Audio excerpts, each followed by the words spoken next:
Hello, welcome to all our dear Odis. Boker Tov, Shalom. The time now is 4 a.m. and in the alleys of Nachlaot, it's packed of people coming to do the special custom of slichot. This tour, we will have an hour and a half of hearing special stories about slichot, about the different communities that live here in Nachlaot, and about special people that live here. So thank you for joining us. I am Atanel Lautner. I live in Jerusalem. My family is ex-South African. I have some relatives in Sydney, Shakanovsky family. So please send my best regards to the family. We will see during the slichot, we will see a few synagogues like Chesed V'Rachamim of the Sephardi community and the Ades synagogue of the Chalabi community, and also we will hear a few tunes. Thank you for all the organization that's made so much effort to make this special tour to come alive. Thank you to Olam Shalem, the Center of Jewish Studies, and for JNF, KKL Australia, and Israel. Thank you for Yigal, the Shaliach, that made a lot of efforts into this tour, and Lifshitz Institute, and also Reshit Yerushalayim. Just to locate ourselves, we're now in the neighborhood of Nachlaot. In this direction is the Machne Yehuda market. 15 minutes from our location in this direction is the old city, and 10 minutes in this direction is Gan Saker. So I hope you will enjoy and find yourself comfortable in this tour. Now we will watch two short videos. One will explain us about the special custom of the slichot, and especially in Jerusalem. And the second short video is Yigal that will say for us Bracha of Shana Tova. Shalom everyone, and welcome to our online slichot tour live from Jerusalem. My name is Igan Yisrael and I'm the JNF Education Shaliach. We are all facing challenging times all around the world. And on the month of Elul, we should all personally reflect on the year that has passed. We're going to watch today a virtual live slichot tour all the way from Nachlaot. Nachlaot is the 6th neighborhood that was built outside the walls of Jerusalem. Nachlaot is a symbol of unity, where families all around the world, Ashkenazi and Sephardi, moved together and lived in harmony. I want to thank Keren Kayemet Israel and Olam Shalem for giving us the opportunity to show you this slichot tour. I want to take the opportunity to invite you all to our virtual gala on the 5th of October, where we're going to ask your help to raise funds for Project in Israel. Enjoy.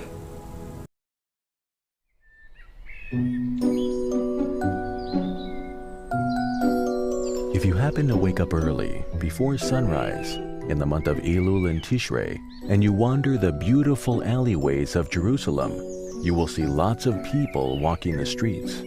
Where are they going? And why so early in the morning? These are the days of slichot. Have you heard about slichot?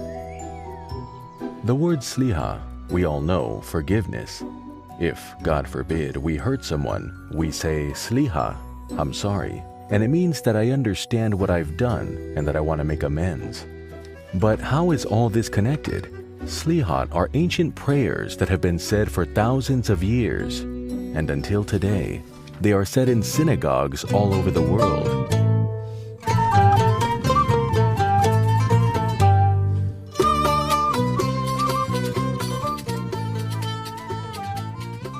Why are they said before sunrise?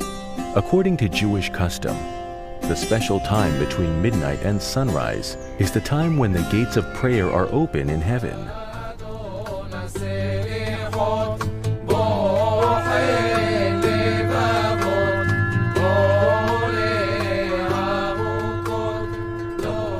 And in the Yamin Noraim, the days between Rosh Hashanah and Yom Kippur, we all make a big effort to wake up early in order to say slichot in the synagogue.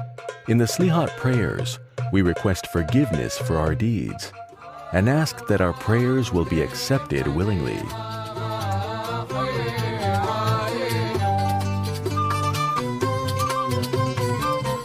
It is not only people coming to pray who make their way to the synagogues at night. Many tourists wander the alleyways of Jerusalem, peering into the synagogues and listening to the voices saying slichot according to different customs. And now, we are happy that you've joined our virtual slichot tour straight from the Nachlaot neighborhood in Jerusalem to every place that you may be found in the world. Ready? Let's start.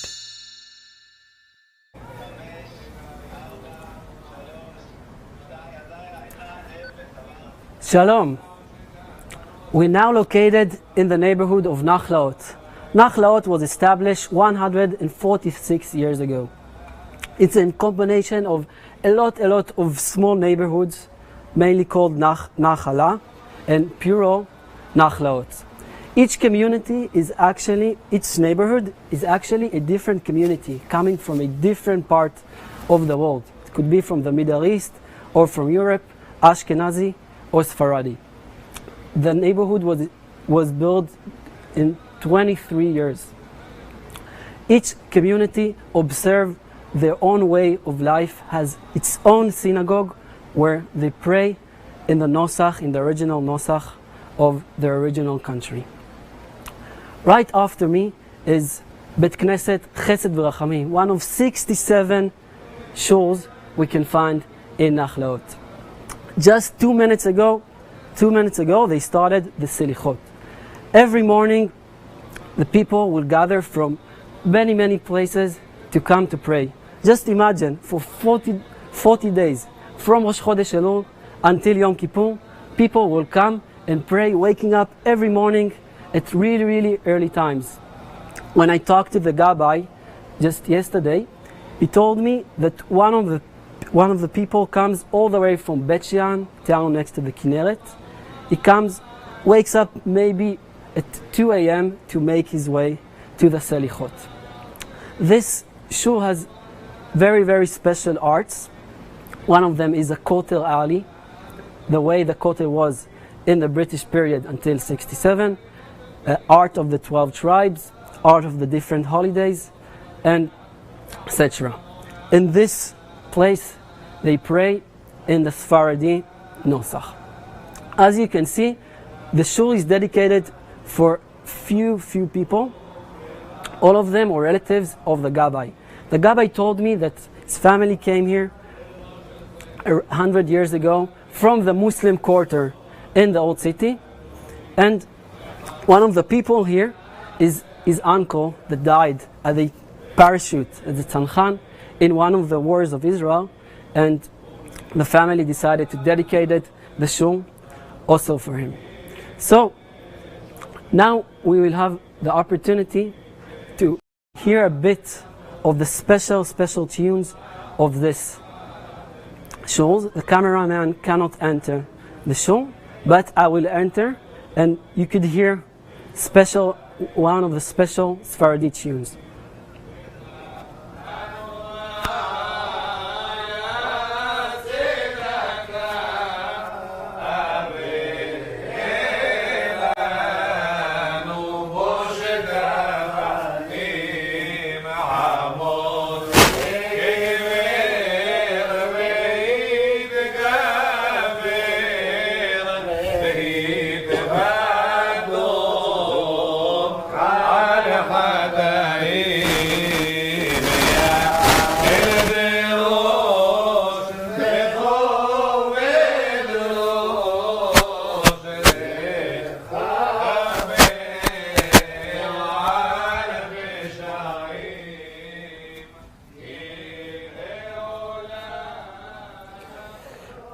This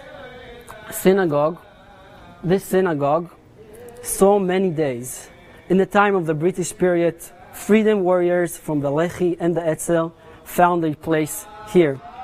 This was the center of the community, where people could speak freely their Ladino. Ladino is similar to Yiddish, and here they could feel as a community. So what makes so many people wake up so early to come to the slichot. I think that everyone that had the opportunity to say slichot knows that the day after saying slichot is completely different than a regular day. During the day after saying slichot, you have all the special tunes, doesn't matter if you're Ashkenazi or Sephardi, that come back and back in your head. And it's a great way to prepare yourself also for Rosh Hashanah and Yom Kippur. The 40 days is a really deep symbol number. Actually, after the sin of the calf and Moses broke the 10 tabernacles, God gave him the opportunity for forgiving the sins of Am Yisrael. So Moshe Rabbeinu went back to Mountain Sinai, and for 40 days he prayed for mercy for Am Yisrael. And in the day of Yom Kippur, God said, Salachti kidvarecha. It's okay, I forgive your sins. So to remember that, we go, according to the Sephardi custom, we go and pray the slichot for 40 days, from the Rosh Chodesh Elul until Yom Kippur. Now we will see a special video about Rabbi Aryeh Levin. Rabbi Aryeh Levin living in this neighborhood. We will see a short video about him, and then come back to see. I will be located just next to his house, and we will tell a few stories more about him.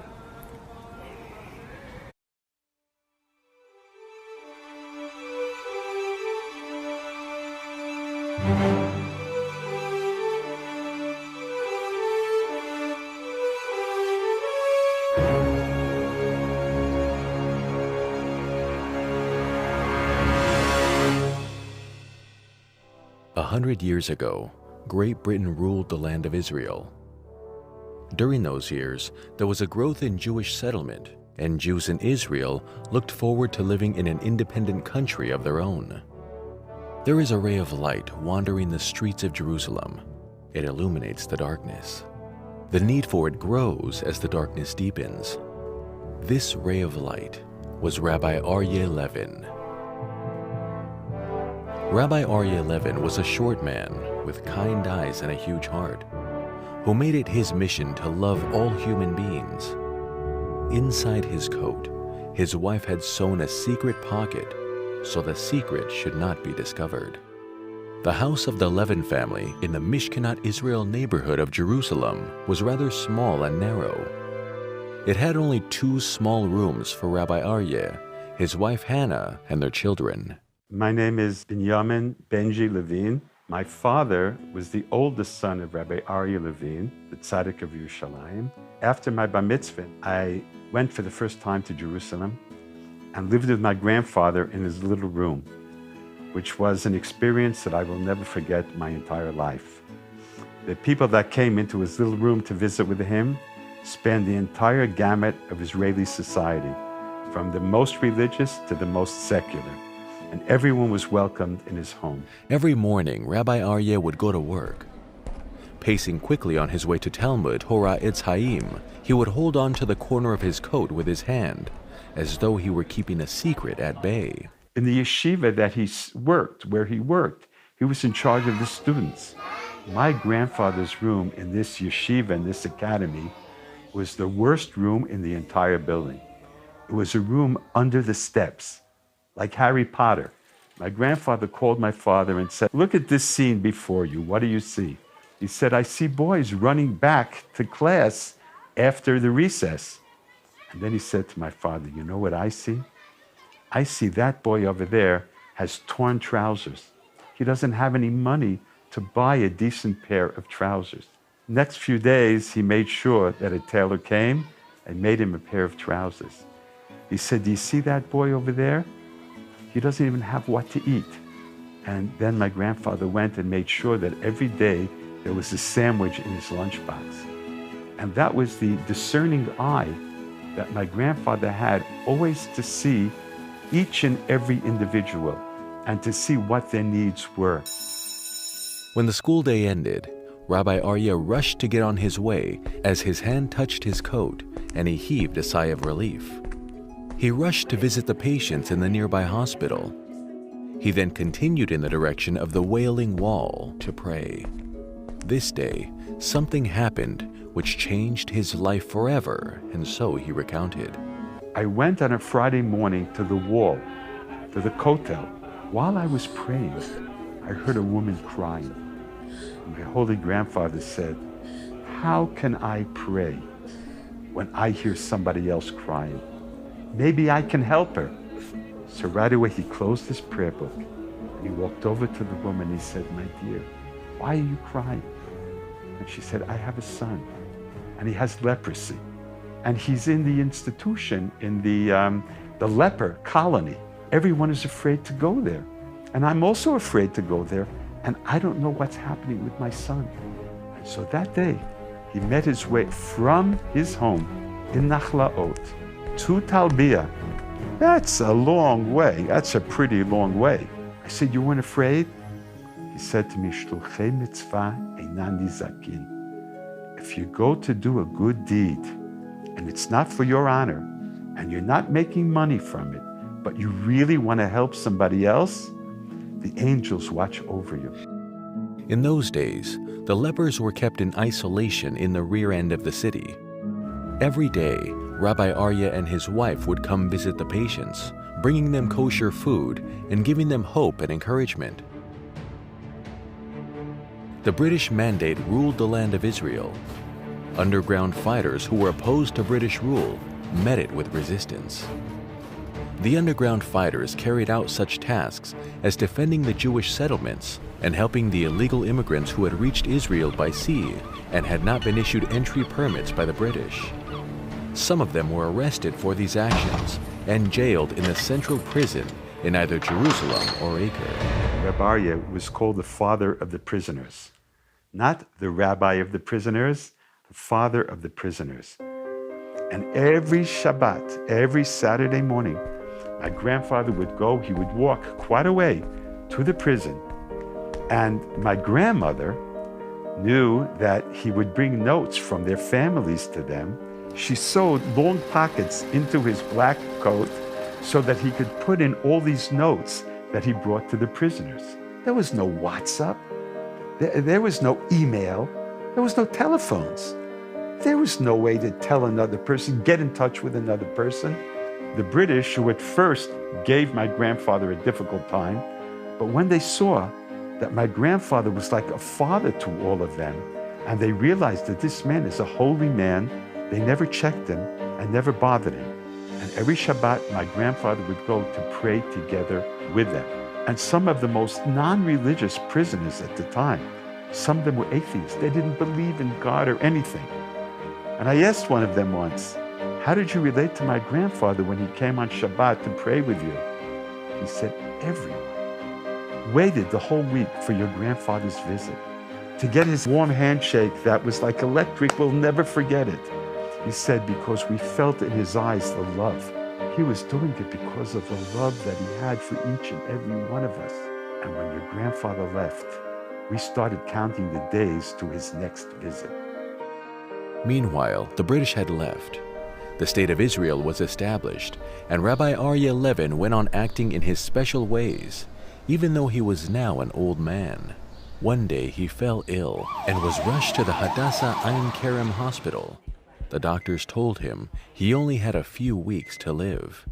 One day at the hospital, he had a dream. My grandfather had a dream, and in his dream, all of a sudden his bed where he was lying started to rise.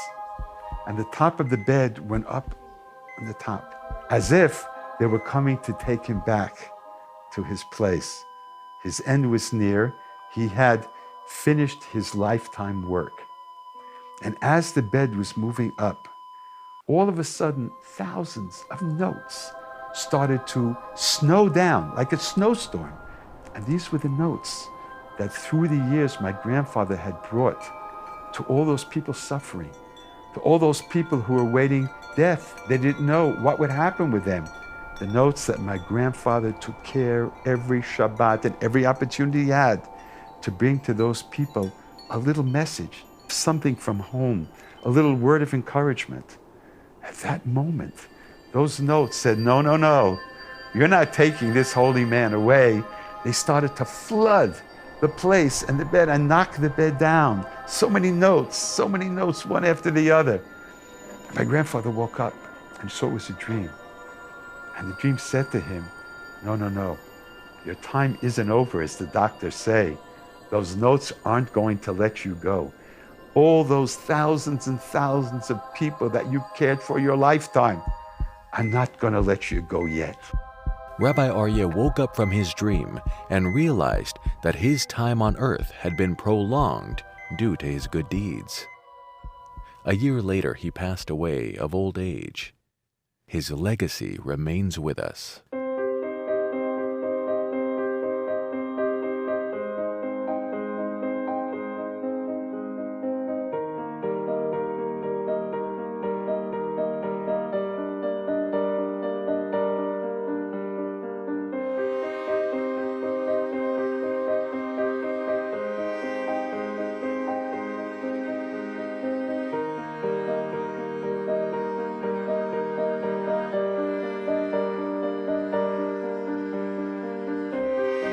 This video was made by Olam Shalem that produced this video, and also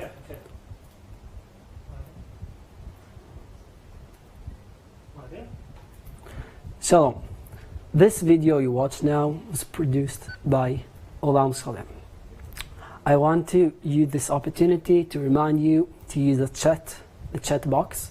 You could ask questions, you could say your comments, and in the end of this tour, we will answer to all the questions. So please be part of it. It's in live, so we want to hear your comments. We located just now next to the house of Rabbi Aryeh Levin. Here's his picture. And he lived here for decades.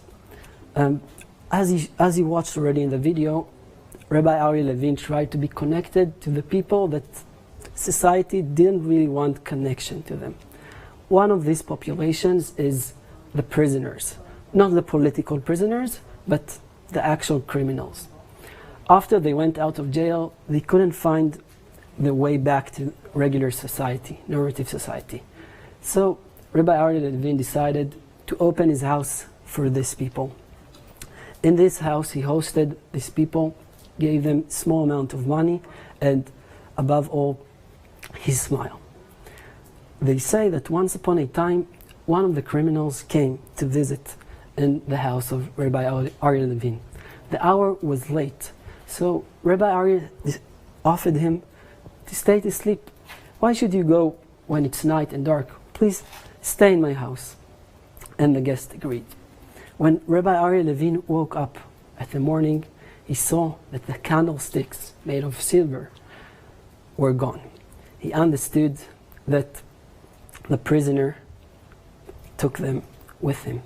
And in those days, there were not a lot of special items in each house, and the candlesticks were very precious. But Rabbi Aryeh, with tears in his eyes, went to his wife and told her, please, let's continue with the special custom. Let's continue to host people in our house. And Hashem will give us the koach, will give us the strength. There was a special connection between Rabbi Aryeh and his wife. They say that once upon a time, the leg of the wife of Rabbi Aryeh Levin hurt her. So Rabbi Aryeh Levin took her to the doctor, the local doctor, came to the doctor and told him, Doctor, the leg of my wife is hurting us. The doctor said, do you mean the leg of your wife hurts her? No, I mean what I said.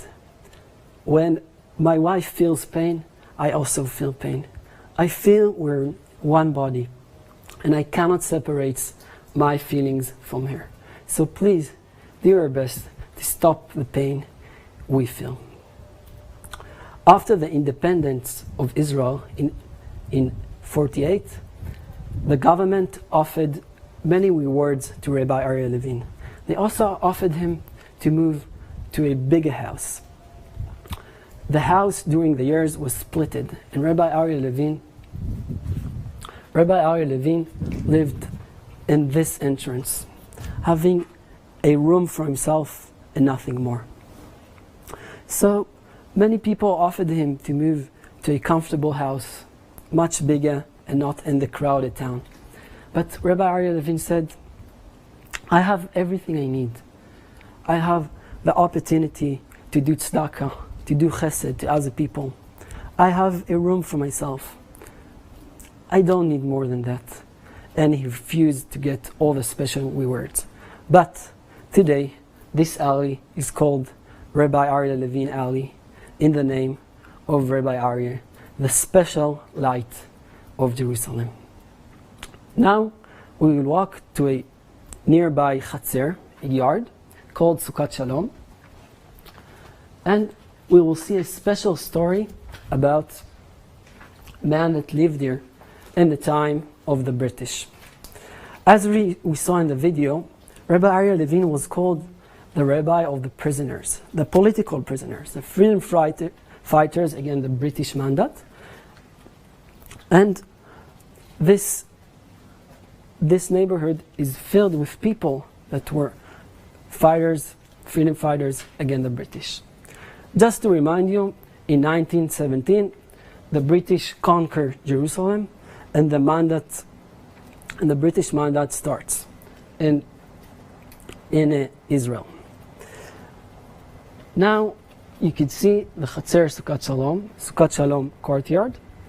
Here lived few families having combination of life systems, having shared water systems.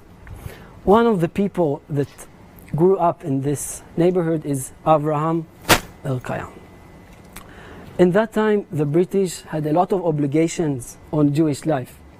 For example, they didn't allow people to bring tashmishei kedusha and benches, etc., to the kotel, and they didn't allow to blow the shofar in the Yamim Noraim, Rosh Hashanah, and Yom Kippur. And young Avraham Elkayam was suggested to blow the shofar in the kotel. In that time, he was only 13, and the people asked him, are you ready to do this kind of act? You know, the British will see you and probably put you in jail. But young Avraham Elkayam insists. In the day of Yom Kippur, he went toward the kotel. There he saw a British barrier, so he had to go through the roofs of the Jewish quarter and smuggle his way to the kotel. In that time, the shofar was also smuggled into the kotel under women's dresses. And when Avraham Elkayam was davening in the kotel, the shofar was sneaked under his kittel, his tefillah dress, and he had the option to blow the shofar. His hand shakes, but he decided to do the plan and to blow the shofar. He looked left and right and saw many British soldiers. And at once, after the Ne'ilah tefillah, he blew the shofar.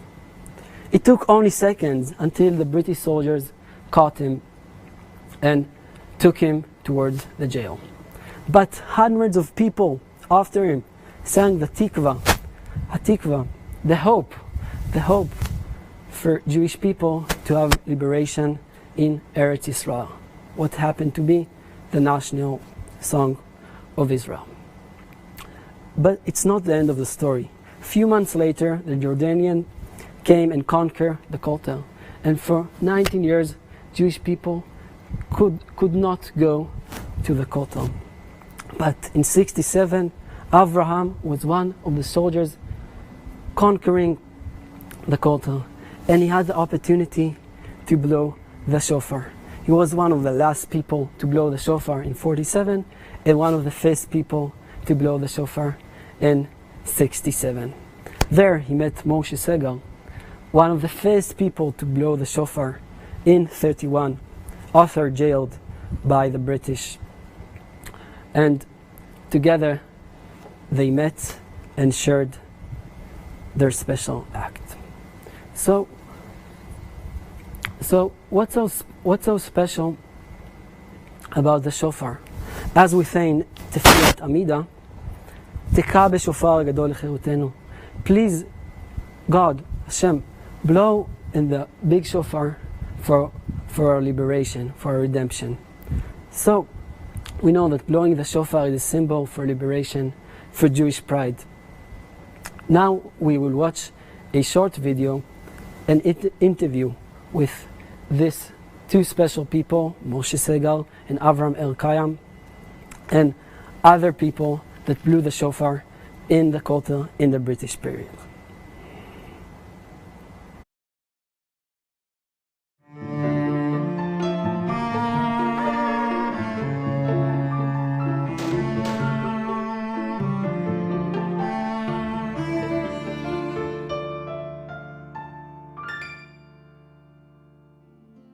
On Yom Kippur of 1930, 26-year-old Moshe Segal blew the shofar at the Kotel at the end of Ne'ilah, Yom Kippur's closing prayer. He was promptly arrested and taken to jail, still fasting. What was his crime?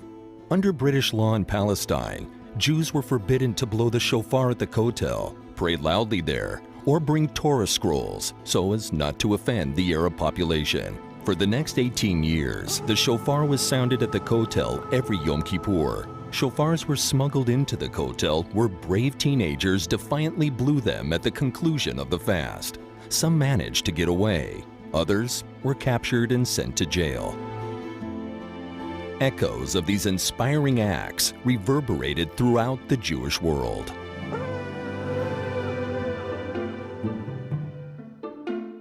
הטילו עליי עם עוד שני בחורים לתקוע בשופר ביום כיפור. העמידו אותנו מהראש לקיר, מאחורינו היה מישהו שנתן פקודה שחייבים לתקוע בשופר ושאל מי מכם מתמחה ויכול לעשות את זה. אני הרמתי את היד, אמרתי אני. אתה תהיה הראשי, והם במקרה ונכשלת או נתפסת שיתקעו את השופר. אז הוא אומר, מה עם ההורים? הרי אתה תיאסר. אמרתי, אין אמא, אין אבא. הוא אומר, בסדר. שאל אותי, אתה מוכן ללכת לפעולה הזאת בכותל המערבי ולהיעצר? אמרתי לו, הולך. בסדר גמור, אנחנו נשבענו להקריב את חיינו לתקומת העם היהודי. במשך ימים היינו נוסעים להתאמן להחזיק את השופר. The last 6 shofar blowers still alive returned to the Kotel, the scene of their crime, where they recounted their individual stories and sounded the shofar again at the wall. כל הזמן חשבתי לך, לא רק היום. כל מחכס לי? נעים מאוד. זוכר אותי? These men battled the British Mandate, fought in several wars, built families and homes, and saw their dream of a Jewish state realized. Yet over 60 years later, that Yom Kippur they blew the shofar is still one of the defining moments of their lives.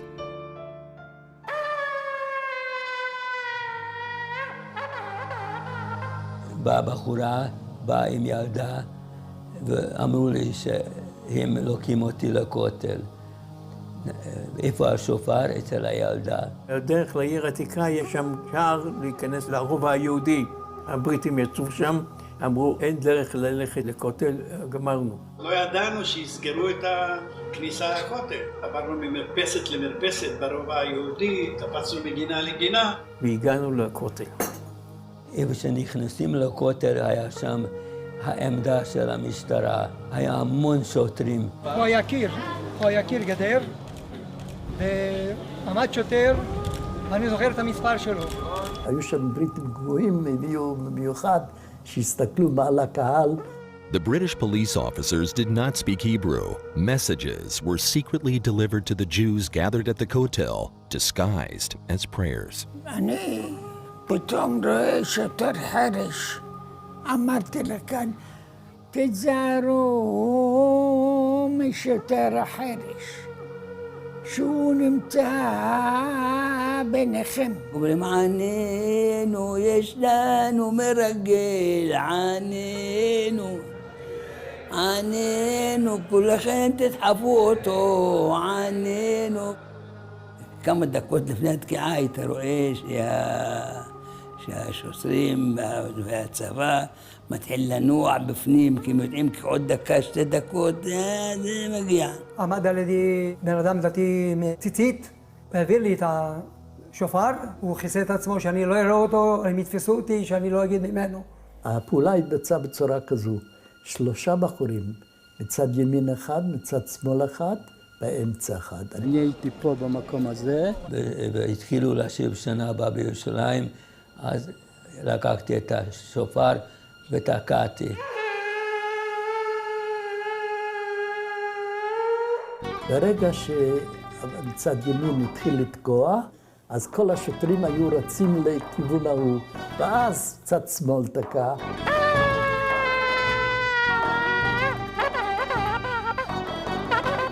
ואז האמצע תקע. רק התחיל להוציא הפרה מהשופר, וכל הצבא וכל האנשים וכל זה התחילו לרוץ שם בכיוון שלו, ואני ראיתי כולם נוהרים לשם ודוחפים לשם. פתחתי בשופר תקיעה ככה על הכיפאק.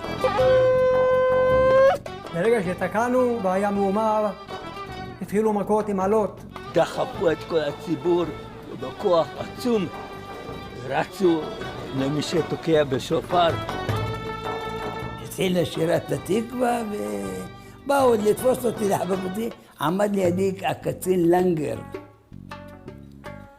אמר לי, תזוז מפה, תלך מהר, תלך.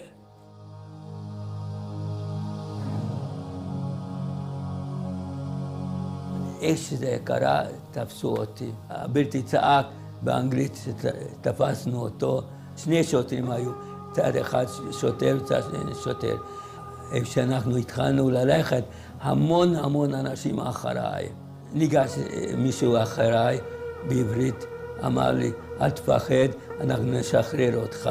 תשים לב לשירה. התחילו לשיר, נשחרר אותך, נעשה דחיפה. אתה תנסה לקפוץ, 100 אנשים אחרינו. פתאום צעקו שוס, כולם עשו איזו דחיפה ענקית עליי ועל האנגלים. רגע אחד הרגשתי שפחות מחזיק, הצלחתי להשתחרר, קפצתי. אז ברחתי במרכז העיר, חיכה לי יהודי אחד בשם משה סגל. הוא היה התוקע הראשון. תקעתי בכל הכוח שלי. כשגמרתי, שלפתי את השופר מהפה, נתתי לשוטר שהוא הקיף אותי, סבל בריטי, הוא לקח את השופר. תפס אותי, הוביל אותי עם עוד כמה אנשים ששרו התקווה לקיש, והייתי כל היום אחרי צום. כל מה שאני זוכר שם שהייתי רעב מאוד. לא חשבתי על שופר ולא על מה יעשו לי, הייתי רעב, פשוט רעב. אני סירבתי לאכול, אמרתי אני לא אוכל. אני עצום, אני אמות פה, אני לא אוכל אם אני לא הולך הביתה. בכסלו הייתי 2 ימים, אחר כך למשפט. All the shofar blowers that were captured were tried and punished under British law. Some were sent to jail for up to 6 months. In the War of Independence in 1948, the Jordanian Legion captured the entire old city of Jerusalem, including the Kotel. שלא יכולנו לבוא לכותל, היה לי כאב, ממש יום-יום. אבל גדול ידע עלינו, אבל גדול. For 19 years, not a single Jew stepped foot at the Kotel, not to mention blew the shofar, until it was liberated by Israel in the 6-Day War in 1967. במלחמת 6 הימים, אמרתי לחבר'ה, בואו ניכנס לכותל. עצרנו, נכנסנו לכותל, הייתי מדהים. אני רואה מישהו עם שופר, אמרתי לו, אני מבקש את השופר, תן לי רגע. מסתכל עליי, אומר לי, קח. אני תוקע תקיעה כזו חזקה, בא אליי בן אדם, אומר לי, מה לך ולתקיעה בשופר? אמרתי לו, אני הייתי האחרון ב-47, הוא אומר לי, אני הייתי הראשון ב-31, הרב סגל חיבק אותי, מה זה? ונפרדנו לשלום.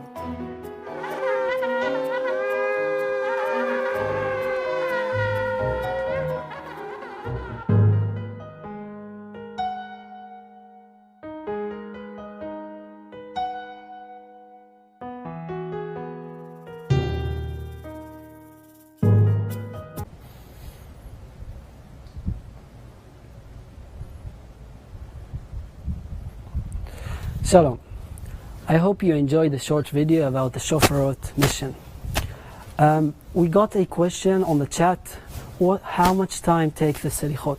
So it actually depends on which nosach, Sephardi, Ashkenazi, which day, and it's approximately around 45 minutes. As I said, depends on which nosach and on which specific day. And I recommend you, again, that's your opportunity to ask questions. It could be about Nachlaot, it could be about slichot, it could be about Jerusalem. Any question you have, please send it in the chat, any comment, and we will answer all the questions during the tour or at the end. Now we are in Rand's house, Batei Rand. It's one of the neighborhoods of Nachlaot. Today it's more Haredi, ultra-Orthodox style of neighborhood. This neighborhood was established by Menachem Mendel HaKohen Rand and is named on his name. This Menachem Mendel lived in Poland as a Tzanz Chassid, belonged to the Chassidut Tzanz, and he was very, very wealthy man. He could sit there all his life and enjoy wealthy life, studying Torah, doing tzedakah and chesed, but he had this Israeli bug, and he decided to make Aliyah to Eretz Israel. Here, he had a lot of money, and he was part of building the new neighborhoods of Jerusalem.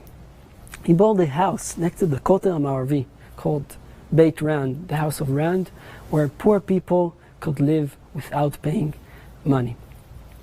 After that, he came and bought this area. This area was a wheat field, and there was a big tournament between the Christians and the Jewish who would build this neighborhood. And as I told you, Rand arranged the money and built this neighborhood. This neighborhood was meant for Hasidic people living here in quite of hard conditions. In the beginning there was built the mikveh. As you can see, it still remains today, the mikveh, and then the Bet Knesset, and then 22 houses for the residents. Most of the people here couldn't afford it and lived here paying nothing, and Menachem Mendel Cohen Rand, he was okay with that. The life conditions were quite hard.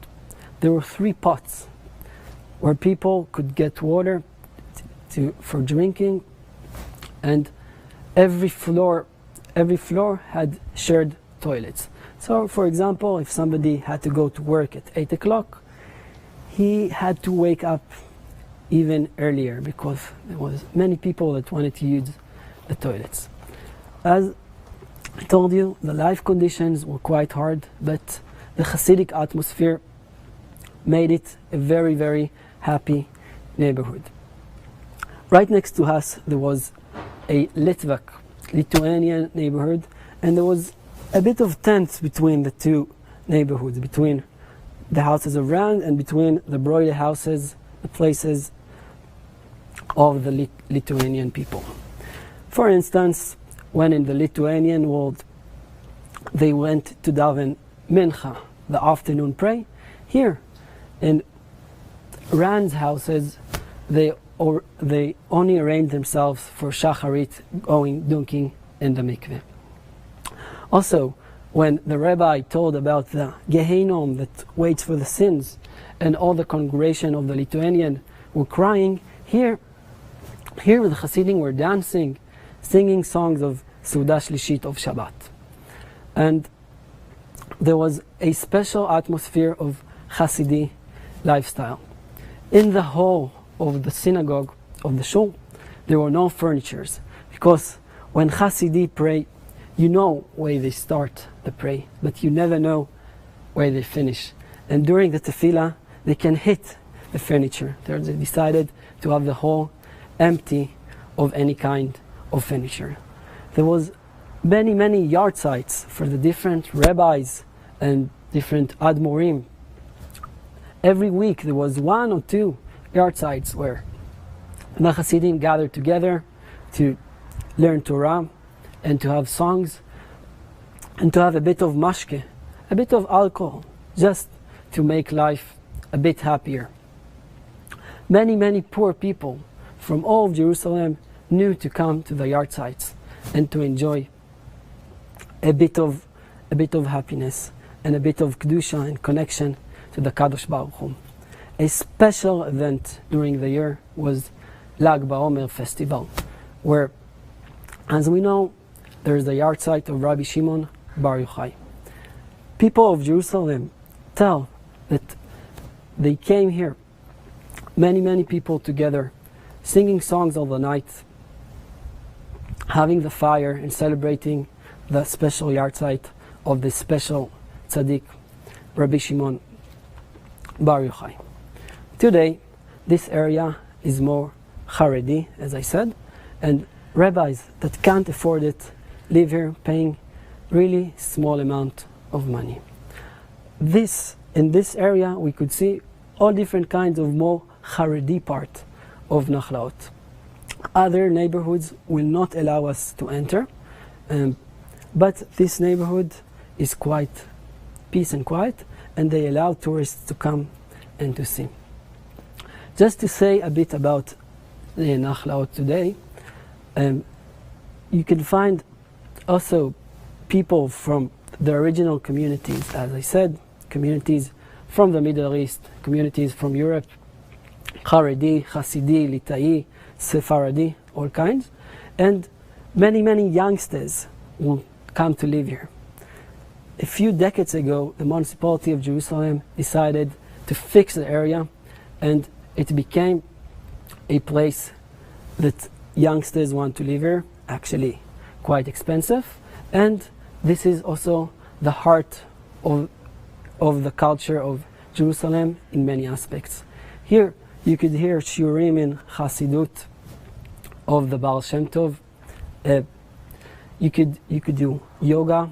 You can find many other activities, and it's fascinating just to find yourself walking in the alleys of this special and marvelous place. Just to try to remember all the different communities that lived here during the years. Now we will see a short video bringing the tune of Adon slichot in the Sephardi custom. מה שיש בבית. נולדה החמישית, קם וברח ליפו. עד שהלך אליו שייח לוטפי ואמר לו, מה אתה רוצה מאשתך? יש אצלנו בערבית פתגם שאומר, אל ארט דומק, יעני האדמה לפניך. בתזרע פיג'ל, יעני תזרע צנון, בטלה פיג'ל. אבל בתזרע בטטה, בטלה בטטה. סליחות! אדון הסליחות, בוחן לבבות, גולה עמוקות, דובר צדקות, חטאנו לפניך, רחם עלינו.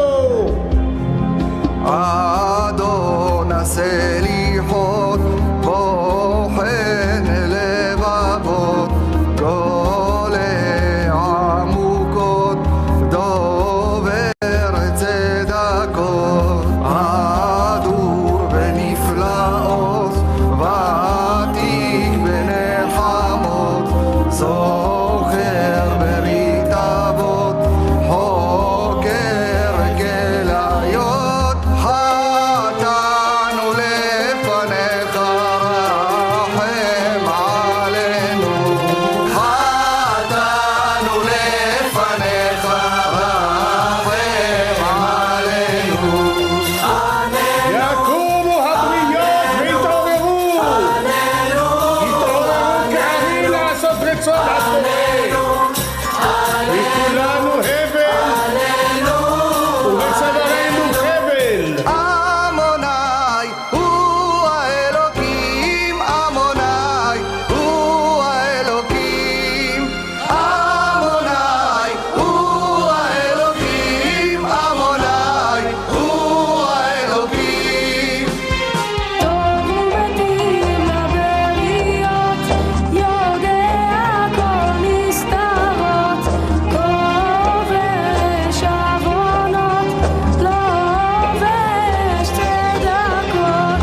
מלא זכיות, נורא דהילות, סולח עוונות, עונה בעצרות. חטאנו לפניך, רחם עלינו. חטאנו לפניך, רחם עלינו. אל נורא עלילה, המציא לנו מחילה. בשעת הלילה, אל נורא עלילה, המציא לנו מחילה. בשעת הלילה.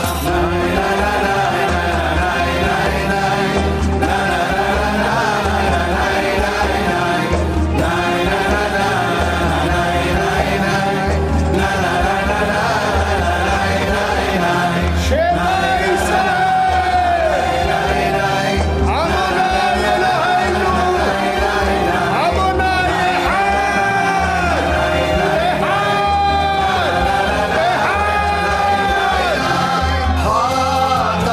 חטאנו לפניך, רחם עלינו. חטאנו לפניך,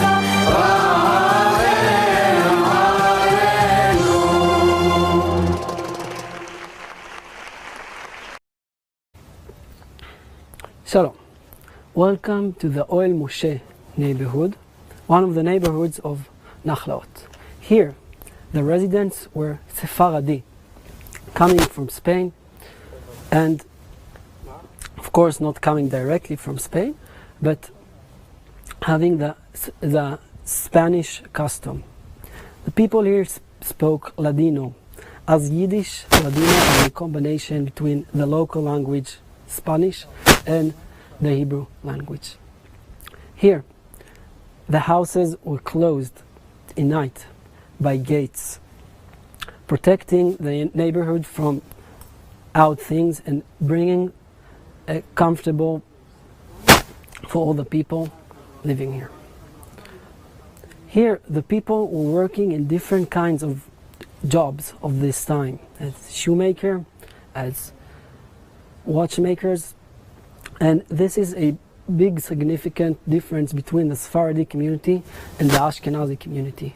While the Ashkenazi community were more poor, and most of them were studying Torah and relying on the Chalukah, money that got from people from out of Israel, the Sephardi were people that worked and prayed and were combining Torah and Avodah together, meaning working and studying Torah. In this neighborhood grew Yitzhak Navon, the 5th president of Israel. In 1969, there was a historical moment where Yitzhak Navon wrote a play called The Sephardic Orchard. That was very important role because until that time, the common narrative in Israel was the Ashkenazi narrative, and the Sephardi story wasn't told. But bringing the stories of his childhood in this neighborhood, people knew more about the special Sephardi customs. You watched already in the short video Adon slichot that was took from this play. I want to share a few stories from that special Sephardi orchard play, showing the special lifestyle of the Sephardi in this place. In the play, Mushon comes back to his child neighborhood and remembers what happened 40 years ago. He tells that his parents were buying a grave in Mountain Olives. In that time, Jewish wanted to be buried in Mountain Olives, Har HaZeitim. That when the Mashiach will come and there will be Tichiyat HaMetim, they will be the first one to come back to life. And the father tells the mother that he bought two graves. The only problem is that one of the graves is closer to Beit HaMikdash, to Har Bayit. And who will be buried in that grave? So the answer of the mother, of his wife, is, don't worry, the first to come will get the closest grave, i.e. the first to die will get the better grave. In another story, Mushon meets Chacham ben Tzion. Chacham ben Tzion lives in the neighborhoods and dedicates his life. He wants to meet Eliyahu Hanavi, Eliyahu the prophet. The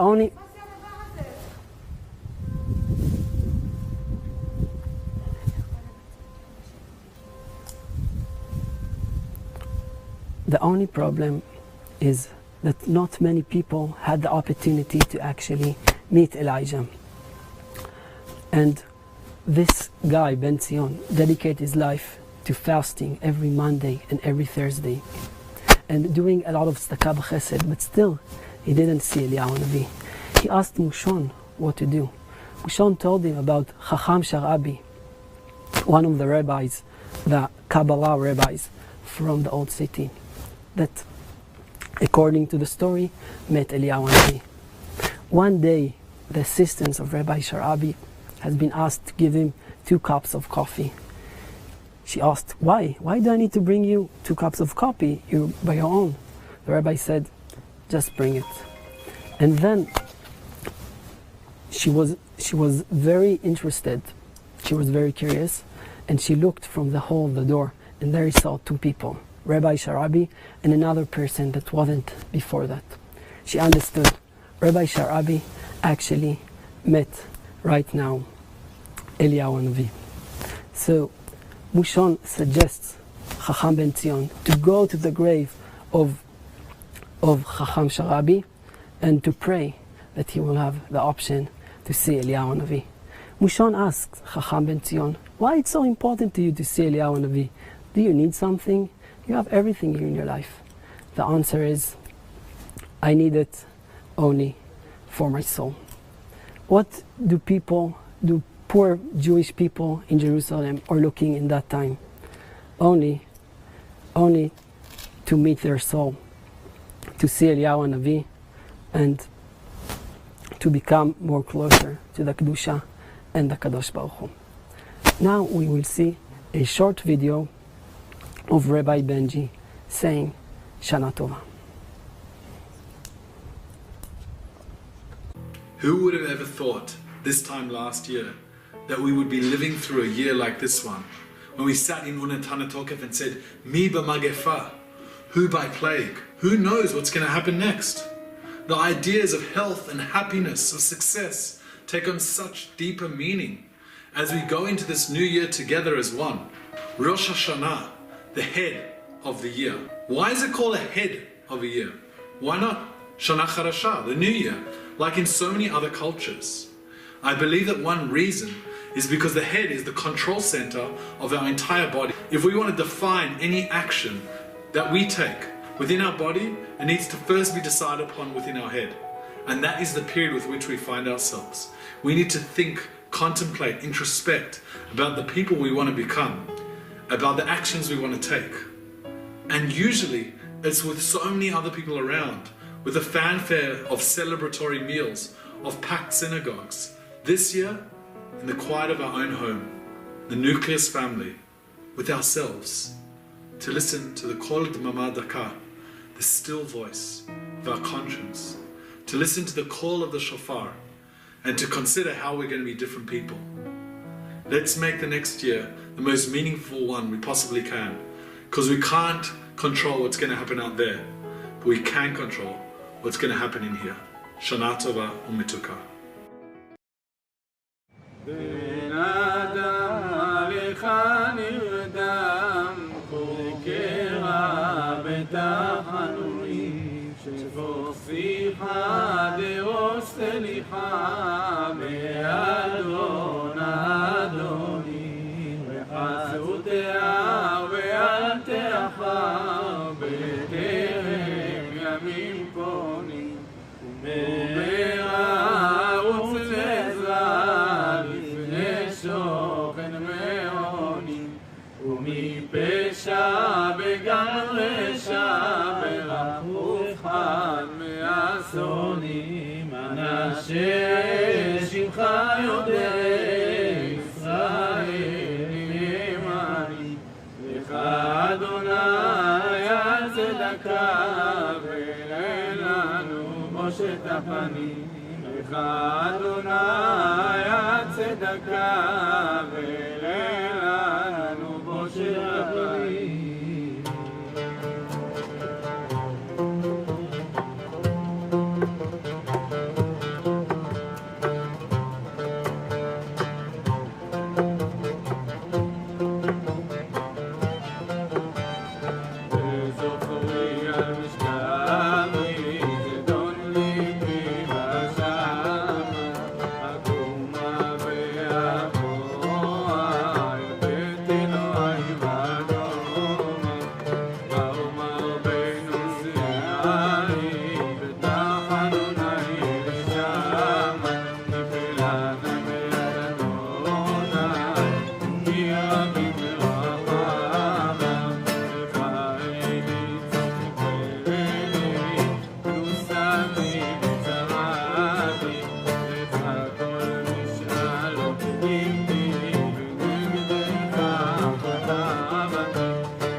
Hello. Now we're next to the synagogue of Hades. Hades is a Chalabi synagogue, Chalabi shul. Halab is a town in Syria and actually very close to Israel. The Halab community is a very, very old community. Actually, it's dated to the Tanakh times, maybe even in the times of David HaMelech. Jewish people lived there for thousands of years, having a very rich culture and religious life. One of the facts that the Halab community is famous for is Keter Aram Tzova, the crown of Aram Tzova. Aram Tzova is just the biblical name of Halab, while Halab is more the Arabic name. The crown of Aram Tzova is a special Tanakh with a very, very accurate Nosach, and it was saved by the Halab communities for centuries. But in 47, while there was Arabic demonstrations, it was a bit destroyed, but still today it's in Israel and it's one of the most important Nosach of the Tanakh.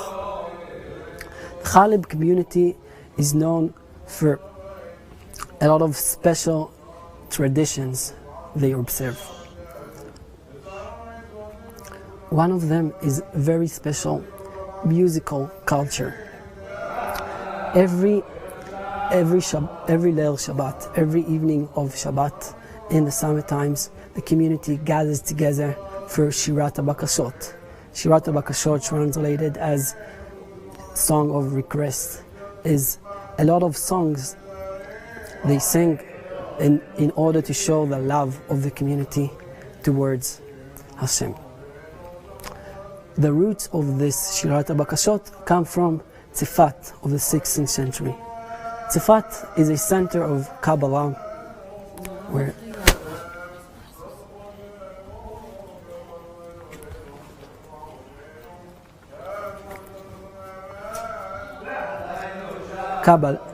Tzfat is known as the place where Rabbi Yosef Karo wrote Shulchan Aruch, and the Arizal had a lot of his Kabbalah.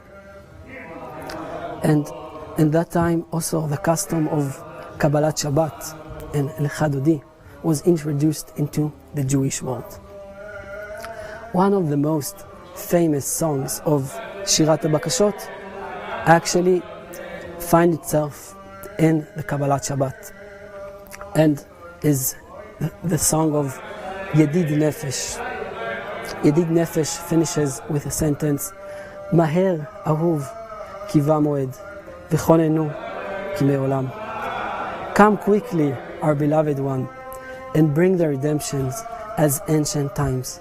As we see, Shirat HaBakashot connects between the past, the future, and the present.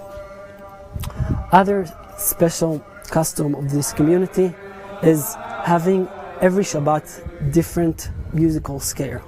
In Arabic it's called the Makam, and every Shabbat they will sing all the songs in a different musical scale. It means that people in this community have the knowledge and remember so many different skills. And beside that, this shul is famous. This shul is the most beautiful shuls of all 67 shuls of Nachlaot. The art in this shul was designed by a man from Betzalel Institute. Betzalel Institute being the first institute for art in Israel. When Betzalel Institute was established, actually there was no really material culture in Israel. There was no pottery, there was no glass making. Of course, I mean, in the Jewish, because the Arabic did have this kind of things. And Betzalel wanted really to have the opportunity to have this kind of Jewish Israeli style. So they had to go to the religious roots. They found in Judaism many cultural things like having in synagogues all kinds of paintings, and also in the Haggadah of Pesach, etc. So they came here to this place, and Yaakov Stark made the special paintings in this synagogue, in this shul. Here, besides psukim from the Tanakh, there's also pictures of the 12 tribes of Israel.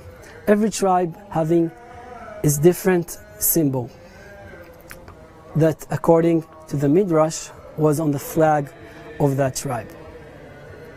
One of the special stories about it is about the symbol of Dan that actually doesn't appear. The symbol of Dan is a snake, because the pasuk says, Yei Dan nachash alei derech. It means that the symbol of Dan is the snake. The story tells that once upon a time got a pregnant woman into the synagogue, and when seeing the snake, she was devastated, and actually her baby died. So the people in the synagogue decided to erase the picture of the snake. Now we will have the opportunity to hear a bit. I will go into the synagogue. The camera will stay outside, but I will go into the synagogue, and you could hear some of the slichot.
As you hear the slichot continuing, I want to talk a bit about the difference between the Sephardi and the Ashkenazi slichot. So, actually, the Sephardi slichot starts much earlier. The Ashkenazi slichot will start this year in a week time, while the Sephardi are saying already for 2 weeks the slichot. A significant difference is that the slichot Sephardi actually repeat themselves every night, giving opportunity for the congregation to remember all the slichot. Actually, also the tefillah of Rosh Hashanah, the Chazarat Hashatz of Rosh Hashanah, is made out of the slichot, saying it during this time 40 times. But the Ashkenazi slichot change every evening, saying different things, different songs. Another significant difference is the tune, the melody. When you enter Sephardi slichot, you feel in a happy atmosphere. The congregation will sing together, Adon slichot chatanu lefanecha, as it seems like even a kind of celebration or something. And while the Ashkenazi is different, it's more depressed maybe. And I think it's two different aspects, two different perspectives we could look on Rosh Hashanah and Yom Kippur. We could look at it as a devastating days, as we say, the Yamim Noraim, the devastating days. We could think about all our sins and think about all the things that probably will happen to us because the actions we did. But we could look about it as an opportunity to pure ourselves and to be happy. And I think that combining these two elements together, the Sephardi and the Ashkenazi together, gives us a lot. And that's why in this show there's arts of the 12 tribes of Israel. Because only when we combine together, bring our different perspectives together, we could find a way to get to Hashem. So now we will continue and we'll have the opportunity to answer your questions. We will walk together with the camera.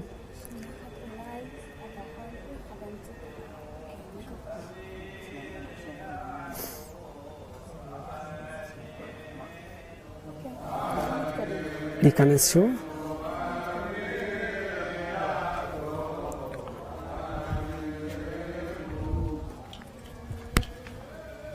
As you can see, now in the show, the prayers, the people that came to pray are shouting, Anenu Abi Yaakov.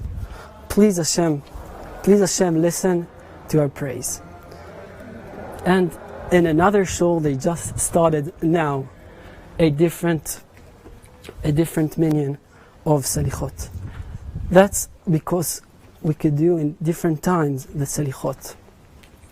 According to the Kabbalah, it's allowed to do slichot from midnight, but some Ashkenazi communities even start to do it at 10 p.m., while it's allowed to do it even in the day's times. But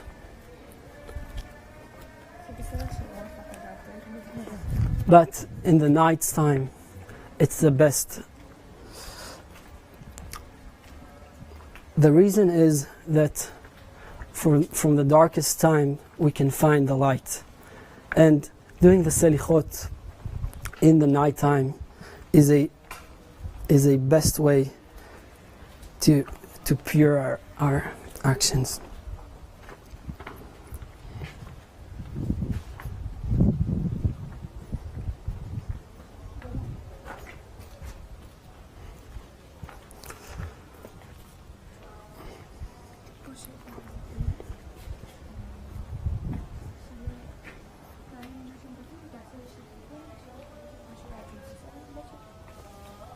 למרות הלכלוך.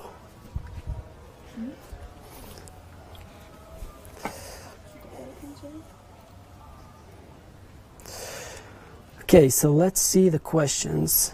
How long is the slichot tefillah? As I said, it depends which community, but it's around 45 minutes.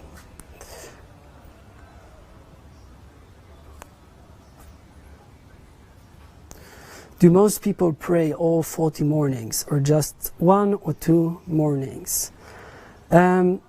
Actually, the Ashkenazi communities start only in 1 week time, so it leaves them only around 15 days, 50 times to say slichot. Do most of the people come for all the prayers or not? You know, it's individual decisions of people. And there are people that do the effort to wake up every morning. Other people, as I said, do it during the afternoon or the morning's time, and then it's easier to combine between that and working, etc. But it's hard to say sharp things about it.